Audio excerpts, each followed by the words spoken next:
before I would go into a networking event, I'd actually write my goals.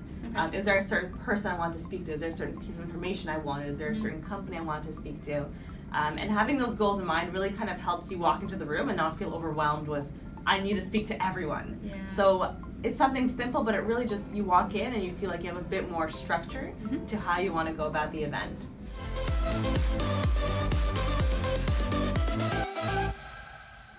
Hi everyone, welcome to episode 5, part 2 of the Power of Why podcast. My name is Naomi Haile and I'm joined by Liora Raitblat again. If you haven't seen part 1, we discussed entrepreneurship, career strategizing, so go back and watch it. In this part, we'll be discussing building relationships and talking about mentorship and how important that is. So if you can talk about mentorship and what your experience is like, both being a mentor and being mentored by others. Sure. So I'll start touching on first having a mentor. I think that was really important.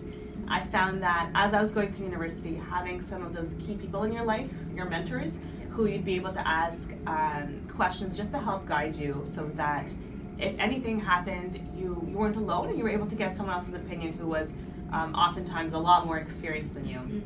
So I found that I had a number of professional mentors through just my career path. I was just deciding where I was going. And as I mentioned in the previous episode, I was running a company, and so I had a number of mentors who were able to give me advice being a young female starting a company, and also kind of deciding what my career was taking me and how my university was going. So I think it was a really fantastic way to voice your concerns about yourself that you might not have the same kind of opportunity with your friends. So someone who really understands what you're going through and has been there or has known people who've been there can connect you to other people. So I think having a mentor is really important to almost guide you through these different situations. I think as I went through university, I also played the role as a mentor. So I found this a lot more prominent when I was running Go Give Back, where a number of other founders were interested in understanding how we were going about running a company, whether it was in university or not, and how to kind of be in that student mind frame but also run a company. So I had a lot of different founders who were asking for advice, and again, being able to have that peer mentorship where not that I've had far more experience than them, but just having that one step ahead is oftentimes enough to have a really good conversation about where the trajectory is for your mentee. So I think it was really important to have both someone who's very experienced and both having the opportunity to have those peer-to-peer mentorship as well. Absolutely. And how do you go about finding a mentor? Like you mentioned, it was helpful, when you were building your career and talking to other people who've started companies, built companies, that sort of thing. So do you just message people you don't know and say, hi, can we chat and learn more about this subject area? Or? So I think, and this is just my opinion, I think it's really hard to have a mentor who you don't have a connection with. So I think one of the key ways that you develop a mentorship is having someone who you can trust already, who has been through some sort of experience that is relevant, or who's a really good person in your network who can connect you with the right people. So I found that I didn't go out of my way necessarily to find a mentor. I just identified who are the individuals in my life who have been guiding me and helping me through my journey. Yeah. It doesn't always have to be the oldest person in the room. It can obviously be anyone, and oftentimes it can definitely be someone within the same age group as you. It just depends on their experience and what they've gone through. So being aware of that, I think, is really important. There's a number of different mentorship opportunities in Ottawa, especially in the University of Ottawa, and more so in Telford, that you can actually get involved with just to have a start to building your network. And I think something else that is really key and that has helped me is being open to meeting people for coffees. Yes. I found this is a really great way how I open my network. So messaging people you find on Twitter or LinkedIn or just who you've seen around on campus, and just opening up and saying, you know what, I've been interested in what you're doing, can we have a quick chat, can we have a coffee, and seeing where that goes and seeing if you can have another connection from there. Sure. And so slowly you build your network, and then slowly you'll find who are the people that you kept the relationship with and who are the people who are guiding you. And I think that's how you organically build our mentor. You know, it's funny, that's actually how I met Liora to come and do this interview. I messaged her on LinkedIn because there were a lot of interesting experiences that she had built, and I thought, wow, it'd be perfect to have her on here. So it works. Thank you. Yeah, and I've met I've met plenty of people just by pinging them on Twitter or LinkedIn. Yeah. And it's evolved into actual friendships or mentorship opportunities. And I think it's really good to open your network like that. So let's talk a little bit about the networking event situation. Yes, everyone's favorite. Because there are a lot, what's good? There are a lot of those types of events at Telfer.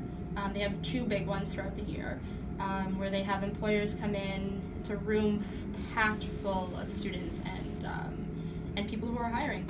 So how do you go about, first of all, not being intimidated, but approaching people that you would like to talk to? I think this is always a really big struggle for people. I find that you're always unsure, it's awkward, you're nervous. What I did is I would have a bit of a game plan. So someone mentioned this to me ages ago, and before I would go into a networking event, I'd actually write my goals. Is there a certain person I want to speak to? Is there a certain piece of information I wanted? Is there a certain company I want to speak to? And having those goals in mind really kind of helps you walk into the room and not feel overwhelmed with, I need to speak to everyone. Yeah. So it's something simple, but it really just, you walk in and you feel like you have a bit more structure to how you want to go about the event.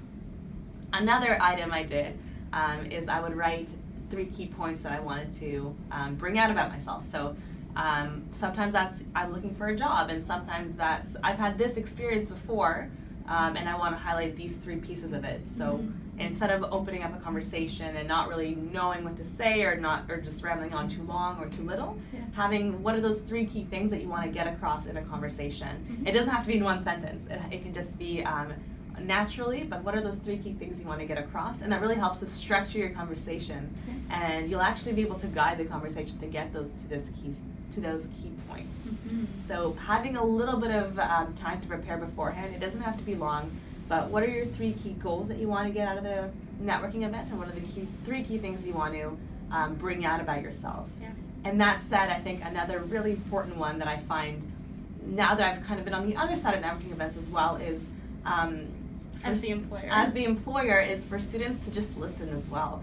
Oftentimes students come and they just give me all the information, which is amazing. That's so great. But it's also really important to hear what I have to say. And are you even interested in what I'm saying? Is this something that aligns with you? And then using your responses to really show me that you're listening and understand and have a conversation and not just kind of speak at me. So I think it's really important to listen and learn as much as you can, because oftentimes if it's an employer networking event, they're there to give you information, which you then will use in your kind of when you're applying for jobs. So listening is very important. Wow. So we're at 5 episodes right now, and more than 2 people. You're the second person who's mentioned the importance of listening. Yes. And active listening rather than being the one to provide all the information, because there's a lot of value that you can get by just being in the moment and taking in other people's experiences, for sure. So that's something that I noticed for sure. Listening is very important. What's the key to developing and cultivating professional relationships? I think it's more than just the thank you follow-up. I think that's outdated. Everyone does that, and you should continue to do that. I think it's more when you have that initial meeting with the person, find what's genuine and if there is a connection. If you have nothing in common and there's no interest, definitely send a thank you note, but it just means that there are other people out there who you'll have a better connection with, and you don't have to force it, If you generally develop a connection or an interest with the person, send the thank you, and if you're interested in learning more, then you don't necessarily have to meet for coffee. It can be a 15-minute phone chat. I know oftentimes that it's great to meet people for coffee, but people are so busy, and that if you were just kind of doing that second follow-up, it's a lot low touch just to kind of say, can I have a quick chat of a couple follow-up questions. I find folks are often more open and willing to give 10 minutes of their time in their own environment than kind of go out of their way. And so starting to build a very kind of low-touch experience where you can have a quick conversation and then just following up slowly and building it rather than just jumping into, half-hour person-to-person meetings. So building that relationship, I think, is really important, that I find oftentimes some folks just miss and just kind of jump to the end of let's get this going, but really understand if this person is of interest to you, and are they interested in you, and kind of having that two-way relationship and building on that. It's really important to be considerate of their time. Okay, so this question is related to being the younger person in that mentorship relationship. Yeah. So you mentioned a lot of the times sure they're peer mentors, but they're the professionals who have maybe 10 plus years of experience. So as a young person, what's the mindset that you have in terms of, I need to bring value in this relationship as well? How did you navigate that? Bringing value to a relationship? I think oftentimes people underestimate how much value we as a young person bring. There's just in terms of technology, obviously, there's so many things going on that if you're not living in it, it's really hard to just understand and be aware of everything that's going on. So I find that even if you're not aware, I think there's always value in having someone who is, more connected sometimes or sometimes not, having just a different experience and going through a bit of a different part of their career, going through a different part of a generation as well. I think there's always a two-way learning experience, and just because you're the younger person in the room doesn't mean you're not providing any value. I think quite the opposite, for someone who might be the older person in the room, just to kind of hear what current youth are speaking about and what their interests are is really key to helping align how they kind of pursue their own goals and careers. I 100% believe that there's a lot of value that we can bring, but sometimes, like my question was, sometimes we don't realize that and think that the lack of experience means lack of knowledge, and I don't think that's the case. No. Whether that's recruiting young people, how do you reach young people with social media and marketing and all that sort of things? So it's figuring out what value you bring in your value proposition and being able to say that to other people, because there definitely is. Exactly. I think it's really important. And never to underestimate how much you bring to the table. Nope. I find that it's just, there's so much knowledge and so much experience going around that wasn't really the case generations ago. So it's really key that you're aware of that. 100%. Yeah. So the last two questions that I ask all my guests are, for number one, what is like a go-to book that you have regarding entrepreneurship or career strategizing? So I don't have a go-to book, but I will give you an answer, is that I read a lot of biographies. I find a lot of biographies really interesting to kind of put yourself in the minds of another person and see how they went through their own problems and careers in life. And you kind of pull tidbits from them and just to see how it plays out. So I like to read, one of my personal favorite books is by the founder of Nike. It's called Shoe Dog. And it's really interesting because it dives into what drives him and how he touches on a lot of aspects about his career, but what drives him and what were his challenges and how he overcame them. And it's just interesting to pull little tidbits and see if there's ways you can kind of apply to your own lifestyle. Another favorite of mine is Elon Musk, and just hearing about his experiences as well and how that's going. And obviously I like to read about the big shots, and just it's really interesting to see how another person kind of goes through their life and seeing. It's almost like a podcast, but as a book. I find there's a lot of information to be pulled from folks who've done it. And what's funny? I was listening to someone speak, and they said a lot of the times when you're learning from your mistakes, oftentimes you don't need to be the one that's making the mistakes to learn from them. You can learn from what other people how they've handled challenges. So much. I'm gonna start doing that actually. I honestly suggest it. Honestly, even one of my favorites is by Tina Fey, and it's absolutely hilarious. Would definitely recommend the read.